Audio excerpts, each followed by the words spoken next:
ಎಲ್ಲ ಚಪ್ಪಾಳೆ ತಟ್ಟಿ. ಮುಂದೆ ನೋಡಿ.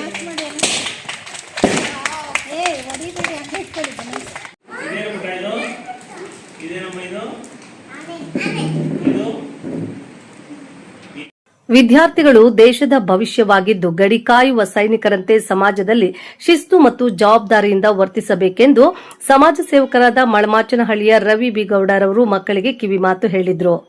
ಶಿಡ್ಲಘಟ್ಟ ತಾಲೂಕಿನ ಮಳಮಾಚನಹಳ್ಳಿ ಗ್ರಾಮದ ಸರ್ಕಾರಿ ಹಿರಿಯ ಪ್ರಾಥಮಿಕ ಶಾಲೆಯಲ್ಲಿ ಹೊಸ ಶೈಕ್ಷಣಿಕ ವರ್ಷದ ಅಂಗವಾಗಿ ಹಮ್ಮಿಕೊಂಡಿದ್ದ ಶಾಲಾ ಪ್ರಾರಂಭೋತ್ಸವ ದಿನದಂದು ವಿದ್ಯಾರ್ಥಿಗಳಿಗೆ ಸಿಹಿ ಹಂಚಿ ಮಾತನಾಡಿದ ಸಮಾಜ ಸೇವಕ ರವಿ ಬಿ ಗೌಡ್ರು, ವಿದ್ಯಾರ್ಥಿಗಳು ದೇಶದ ಭವಿಷ್ಯವಾಗಿದ್ದು ಗಡಿ ಕಾಯುವ ಸೈನಿಕರಂತೆ ಸಮಾಜದಲ್ಲಿ ಶಿಸ್ತು ಮತ್ತು ಜವಾಬ್ದಾರಿಯಿಂದ ವರ್ತಿಸಬೇಕು ಎಂದು ಕರೆ ನೀಡಿದರು. ಇವತ್ತಿನಿಂದ ನೀವು ಆರ್ಮೀಸ್ ಇದ್ದಾಗೆ ನಮ್ಮ ದೇಶಕ್ಕೆ ಬಾರ್ಡರ್ನ ಕಾಯ್ಲಿಕ್ಕೆ ಏನು ಮಿಲಿಟರಿ ಏನು ಆರ್ಮಿ ಇದೆ ಆ ರೀತಿ ಮಕ್ಕಳು ನೀವು ಇವತ್ತು ಸ್ಟಾರ್ಟ್. ಇವತ್ತಿಂದ ನಿಮ್ಗೆ ಬಾರ್ಡರ್ ಕಾಯೋ ಕೆಲಸ ಅಂದ್ರೆ ಓದೋ ಕೆಲಸ ಇವತ್ತಿಂದ ನಿಮ್ಗೆ ಸ್ಟಾರ್ಟ್. ಮಕ್ಕಳು ಯಾವತ್ತೂ ಫ್ರೀ ಆಗಿ ನಗನಗ್ತಾ ಓದ್ಕೊಂಡ್ ಬರ್ಬೇಕು. ಹೆಣ್ಮಕ್ಳ ಓದ್ತೀರಾ? ಈಗ ನಮ್ಮ ದೇಶನ ಕಾಯತಕ್ಕಂಥವ್ರು ಯಾರು ಏನಾದ್ರು ಗೊತ್ತಿದೆ ನಿಮ್ಗೆ? ಯಾರು? ಆರ್ಮಿ. ನೀವತ್ತು ಮಲ್ಮಾಚಿನಲ್ಲಿ ಪ್ರೌಢಶಾಲೆಗೆ ಏನು ಪ್ರಾಥಮಿಕ ಶಾಲೆಗೆ ಯಾರು ನೀವು ಸೈನಿಕರು. ಆರ್ಮಿ ಅಂದ್ರೆ ಶ್ರದ್ಧೆಯಿಂದ ಎಚ್ಚೆತ್ಕೊಂಡು ಯಾವಾಗ್ಲೂ ಬುದ್ಧಿವಂತಿಕೆಯಿಂದ ಇರ್ತಕ್ಕಂಥದ್ದೇ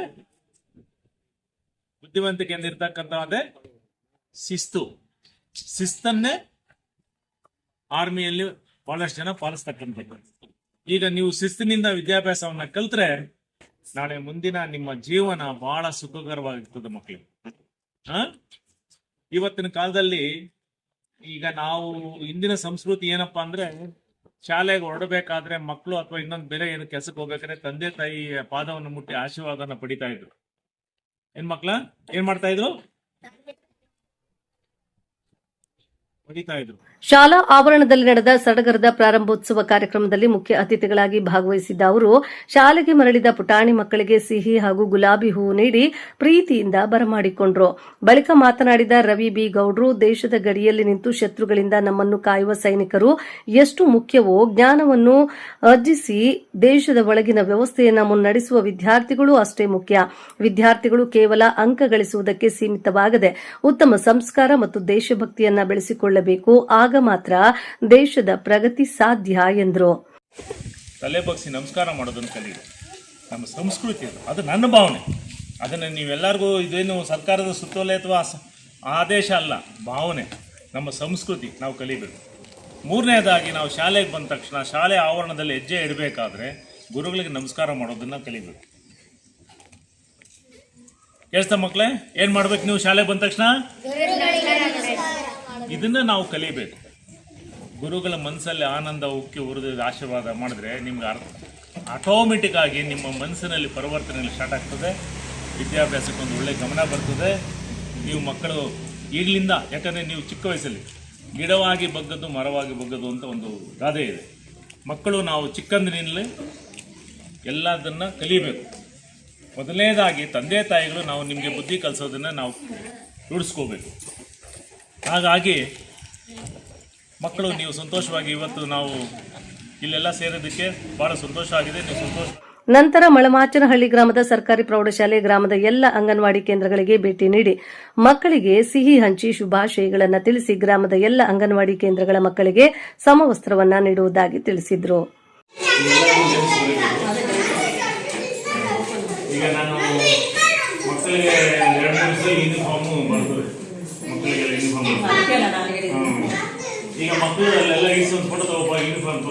ಪ್ರೌಢಶಾಲೆಯ ಮಕ್ಕಳಿಗೆ ಸರ್ಕಾರದಿಂದ ಬಂದಿರುವಂತಹ ಸಮವಸ್ತ್ರ ಹಾಗೂ ಪಠ್ಯಪುಸ್ತಕವನ್ನು ಪ್ರೌಢಶಾಲೆಯ ಮಕ್ಕಳಿಗೆ ವಿತರಣೆ ಮಾಡಿ ಉತ್ತಮ ವಿದ್ಯಾಭ್ಯಾಸ ಮಾಡಿ ಎಸ್ಎಸ್ಎಲ್ಸಿಯಲ್ಲಿ ಈ ಬಾರಿ ಉತ್ತಮ ಅಂಕಗಳೊಂದಿಗೆ ಎಲ್ಲರೂ ತೇರ್ಗಡೆಯಾಗಿ ನಮ್ಮೂರಿನ ಸರ್ಕಾರಿ ಪ್ರೌಢಶಾಲೆಯ ತಾಲೂಕಿಗೆ ಪ್ರಥಮ ಸ್ಥಾನ ಬರಬೇಕೆಂದು ತಿಳಿಸಿದರು.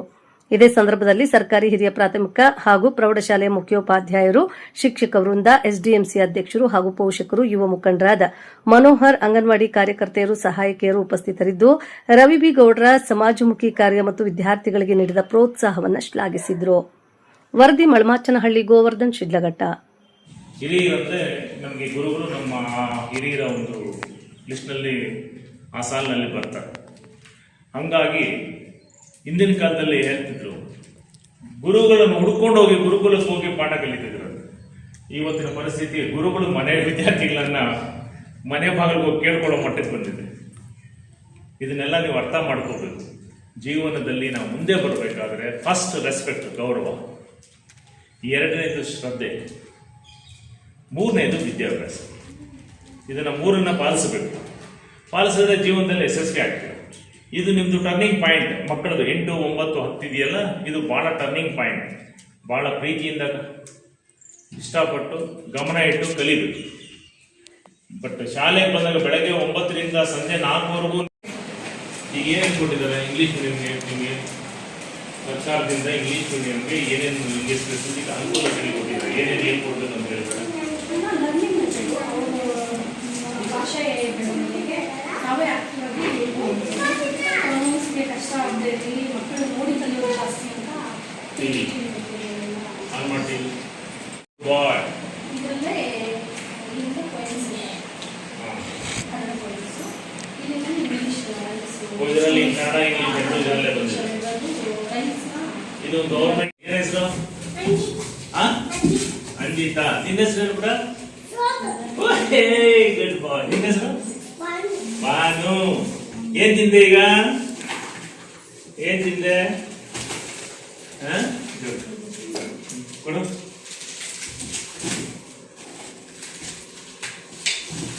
ಹಾಯ್. ತಗೋ ಮಕ್ಳ, ನೀನ್ ತಗೊಳ, ನೀನ್ ತಗೊಳ. ತಗೊಳ ತಗೊಳ. Hi hi hi. ಏನಿದು? ಏನಿದು? ಚಾಕ್ಲೇಟ್. ನಿಂಗೂ ಬೇಕೇನಾ? ಯಾಕೆ ಚಾಕ್ಲೇಟು? ಇಲ್ಲ ಮಕ್ಕಳೆಲ್ಲ ಇಲ್ಲ ಇನ್ನು. ಅಣ್ಣ ಎಲ್ಲ ಊರು ಕಳಿಸಿದ್ದಾರೆ, ಇವತ್ತೆಲ್ಲ ಫೋನ್ ಮಾಡಿದೀನಿ, ಇವತ್ತಿನಿಂದ ಬರ್ಬೇಕು ಅಂತ. ಅದ 12 ಜನ ಬರ್ತಾರೆ. ಎಲ್ಲ ಚೆನ್ನಾಗಿ ಕುತ್ಕೊಳ್ಳಿ, ನಿಮ್ಮ ಮುಂಚೆ ಕುತ್ಕೊಳ್ಳಿ.